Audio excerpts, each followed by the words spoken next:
বাংলাদেশের হজযাত্রীরা এবার উন্নত হজ ব্যবস্থাপনা পাবেন বলে জানিয়েছেন ধর্ম উপদেষ্টা আফম খালিদ হোসেন।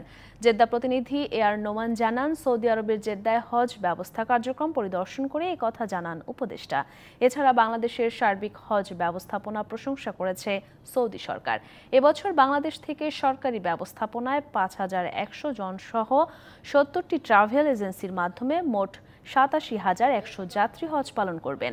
মক্কা মদিনায় বাংলাদেশি হজযাত্রীদের আবাসন, মিনায় তাঁবু পরিবহন ব্যবস্থা নির্ধারণের মাধ্যমে চলতি বছরের হজের কার্যক্রম শুরু হয়েছে। ধর্ম উপদেষ্টার নেতৃত্বে সরকারি একটি প্রতিনিধি দল বর্তমানে সৌদি আরবে অবস্থান করছেন।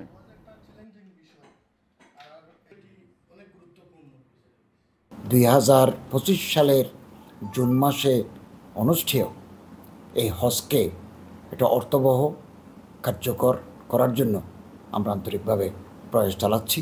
এবারে হজটা আমরা সুন্দরভাবে নির্বিঘ্নে আমরা আমাদের হাজিরা আদায় করতে পারবেন।